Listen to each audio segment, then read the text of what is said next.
કેમ છો દોસ્તો, સ્ટોરીઓની દુનિયામાં તમારું સ્વાગત છે। ચાલો એક અનોખી સ્ટોરી સંભળાવું। મારું નામ સીમા છે અને હું 27 વર્ષની થઈ ગઈ છું। મારા હજી લગ્ન થયા નથી, પરંતુ હું જે તમને કહેવા જઈ રહી છું તે મારા સ્કૂલના સમયની વાત છે। ત્યારે હું 11મા ધોરણમાં ભણતી હતી અને ત્યારે મારું શરીર થોડુંક મોટું થઈ ગયું હતું, એટલે હું આકારમાં મોટી થઈ ગઈ હતી। મને ભણવાનું બિલકુલ ગમતું ન હતું, એટલે લગભગ પાસ થવું મારા માટે અશક્ય હતું। અત્યાર સુધી હું પરીક્ષામાં નકલ કરીને પાસ થઈ જાતી, અને તમને ખબર જ છે કે છોકરીઓને નકલ કરવી કેટલી આસાન હોય છે, કારણ કે તેને છુપાવવા માટે ઘણી બધી જગ્યાઓ હોય છે, અને અમારા સ્કૂલ છોકરીઓની વધારે તપાસ પણ નહોતી કરતા, એટલે હું દરેક પરીક્ષામાં સારા માર્કથી પાસ થઈ જતી, અને આ જ રીતે મેં 10મા ધોરણ પણ પાસ કરી લીધું હતું। પરંતુ હવે મારી 11મા ધોરણની પરીક્ષા નજીક આવી રહી હતી, અને મને ખૂબ જ ડર લાગતો હતો, કારણ કે મેં ભણવામાં ધ્યાન આપ્યું નથી ન હતું, અને મને વધારે પણ યાદ રહેતું નથી, એટલે ચોરી કરવા સિવાય મારી પાસે કોઈ બીજો રસ્તો પણ ન હતો। મારી એક બીજી સહેલી હતી, તેની સાથે મેં નાની નાની કાપલીઓ બનાવીને રાખી લીધી। પછી અમે બંને વિચારવા લાગ્યા કે આને ક્યાં સંતાડશું, એટલે આપણે પકડાઈએ નહીં। મારી સહેલી પણ મારી જેમ જ ભણવામાં કમજોર હતી, તેના ઘરે કોઈ નહોતું। મારે સહેલીએ સ્કૂલનું યુનિફોર્મ પહેરેલું હતું।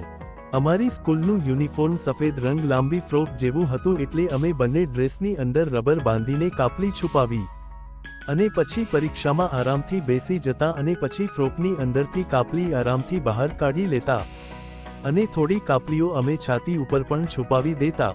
પરંતુ એક મુશ્કેલી હતી કે ડ્રેસની અંદર જે શર્ટ હોય છે, કાપલી કાઢતી વખતે તેનું ઉપરનું બટન ખોલવું પડતું, અને ઘણી કાપલીઓ અમે શર્ટના પોકેટની અંદર પણ છુપાવી દેતી, કારણ કે ત્યાં કોઈ તપાસ કરતું નથી। અને એક બીજી વાતનો ડર હતો કે જો કોઈ છોકરો બાજુમાં બેઠો હોય તો તેની સામે જ અમારે હાથ નાખવો પડતો, પરંતુ આ બધું કરવું જ પડતું। થોડા દિવસ આમ જ જતા રહીએ, અને પરીક્ષાઓનો સમય આવી ગયો। અમારા બંનેની ચિંતા વધવા લાગી, પણ અમે જે રીતે વિચાર્યું હતું તે જ રીતે બધા પેપર બરાબર જતા રહ્યા। હવે આજે છેલ્લું પેપર હતું, તે બાયોલોજીનું હતું। તેમાં થોડીક તકલીફ થઈ રહી હતી। બન્યું એવું કે હું પરીક્ષામાં પેપર દેવા માટે બેઠી હતી, અને લવાનું શરૂ કર્યું। છેલ્લા 10 મિનિટ બચ્યા હતા, અને મારું પેપર હજુ પણ પૂરું થયું નહોતું। એક પ્રશ્ન લખવા માટે નકલ કરેલી કાપલી કાઢી, અને હું કાપલી કાઢીને લખવા લાગી, ત્યારે અચાનક પાછળથી સર આવી ગઈ, અને સાહેબે મને નકલ કરતાં પકડી લીધી। સાહેબે મારા હાથમાં નકલ કરવા માટેની કાપલી જોઈ। મેં તેને ફેંકવાની કોશિશ કરી, પણ ત્યાં સુધીમાં હું પકડાઈ ગઈ હતી। સાહેબે કાપલી માંગી, મારે તેના હાથમાં કાપલી દેવી પડી। સરે મને તરત જ બહાર કાઢી મૂકી, એટલે મારો ચહેરો રોવા જેવો થઈ ગયો। હું વિચારતી હતી કે હું શું કરું, અને ત્યારે સાહેબે મારું પેપર લઈ લીધું, અને પેપર ઉપર લખી નાખ્યું કે હું નકલ કરી રહી હતી। મેં વિચાર્યું કે હું આ વર્ષ ફેલ થઈ જઈશ। થોડીવાર પછી સમય પૂરો થયો, અને ઘંટી વાગી। હું હજી બહાર જ ઊભી હતી। આજે છેલ્લું પેપર હતું, અને મંગળવાર હતો। બધા જ છોકરાઓ પોતપોતાનું પેપર આપીને ઘરે જતા રહીએ। મને ખૂબ જ ડર હતો, કારણ કે જો ફેલ થઈ ગઈ તો મારું કાંઈ પણ નહીં બચે। મારા પપ્પા મારા લગ્ન કરાવી દેશે, એટલે મેં વિચાર્યું કે હું એક વખત ફરી સાહેબ પાસે માફી માંગું। હું માફી માંગવા માટે પાછી અંદર ગઈ।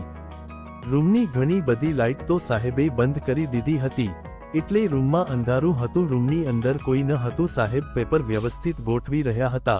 તેની પાસે જઈને હું ડરતા ડરતા ધીમેથી બોલી, સાહેબ, મારાથી ભૂલ થઈ ગઈ, મને માફ કરી દો, હવે હું આવું ક્યારેય નહીં કરું। સાહેબે મારી વાત ઉપર ધ્યાન ન આપ્યું। મેં પાછું કહ્યું, સાહેબ, જો તમે મને સજા આપવા માંગતા હો તો મને મંજૂર છે, પરંતુ મને ફેલ ન કરતા। સાહેબ કંઈ બોલ્યા નહીં। તેણે મારા પગથી માથા સુધી જોયું।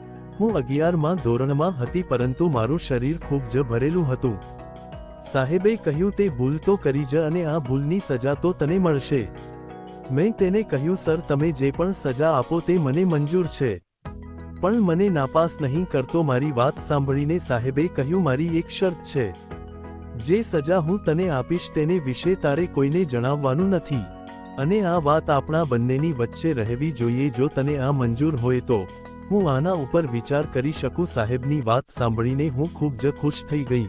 મેં કહ્યું હા સર, મને મંજૂર છે, હું કોઈને નહીં કહું. મારી હા પાડવા પછી સાહેબે બધા પેપર સાઈડમાં મૂકી દીધા.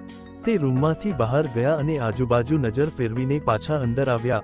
દરવાજો અંદરથી બંધ કરી દીધો અને ખુરશી ઉપર બેસી ગયા. હું તેની બાજુમાં ઊભી હતી. સાહેબે એ કહ્યું, પહેલા મને બતાવ કે તે નકલ માટેની કાપલી ક્યાં છુપાવી હતી.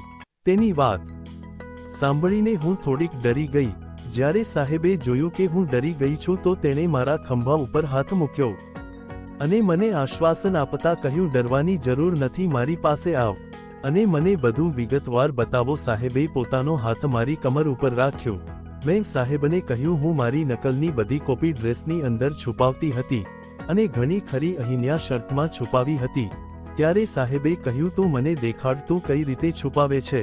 હું ચૂપ થઈ ગઈ. સરે ફરી વખત કહ્યું, ડરવાનું નથી, અહીંયા કોઈ નથી. હવે મારી પાસે બીજો કોઈ વિકલ્પ પણ નહોતો એટલે મેં અંદર હાથ નાખીને નકલની કોપી સરને આપી. એટલે સરે કહ્યું, બીજી ક્યાં છે. મેં નીચે ઇશારો કર્યો ત્યારે સાહેબે કહ્યું, હું બીજા વિદ્યાર્થીઓની ઉપર નજર રાખી શકું. હવે મને ફેલ થવાનો ડર હતો એટલે મેં મનમાં વિચારી જ લીધું કે કાંઈ પણ થાય, હું ફેલ થવા નથી માંગતી. એટલે ડ્રેસમાંથી બીજી કાપલીઓ પણ દેખાડી. કાપલીઓને મેં રબરથી બાંધીને છુપાવી હતી. સાહેબે બધી કાપલીઓ લઈ લીધી અને હાથ ફેરવવા લાગ્યા. સાહેબ જાણી જોઈને તપાસ કરવામાં વધારે સમય લઈ રહ્યા હતા. તેની ઉંમર 36 વર્ષની હતી પરંતુ તે ખૂબ જ તંદુરસ્ત હતા અને મને તેનાથી ખૂબ જ ડર લાગી રહ્યો હતો. સાહેબે જેવો હાથ રાખ્યો તો હું હેરાન થઈ ગઈ. સાહેબે કહ્યું, શાંતિથી ઊભી રહી, હું ફક્ત જોઈ રહ્યો છું. તે ક્યાં ક્યાં નકલ કરવાની કાપલીઓ છુપાવી છે. મેં સાહેબને કહ્યું, સાહેબ હવે કોઈ જગ્યાએ નથી. તો સાહેબ કહેવા લાગ્યા, મને તારા ઉપર વિશ્વાસ નથી અને તે તપાસ કરવા લાગ્યા. થોડીવાર પછી સાહેબે મને બેન્ચ ઉપર બેસાડી દીધી. બધી જ તપાસ કર્યા પછી સાહેબે મને મારું પેપર પાછું આપ્યું અને કહ્યું, અને ઘરે લઈ જઈને પૂરું લખીને બુધવારે પાછું આપી દેજે અને કહ્યું કે આ વિશે હું કોઈને ના જણાવું. મિત્રો, જ્યારે પરીક્ષાનું રિઝલ્ટ આવ્યું ત્યારે હું સારા માર્ક્સથી પાસ થઈ ગઈ અને તે દિવસે મને ખબર પડી ગઈ કે જો તમારે કોઈ વસ્તુ પામવી હોય તો તમારે થોડું ગુમાવવું પણ પડે છે. આવી જ વાર્તા સાંભળવા માટે ચેનલને સબસ્ક્રાઇબ અને વિડીયોને લાઇક કરજો મિત્રો. ધન્યવાદ.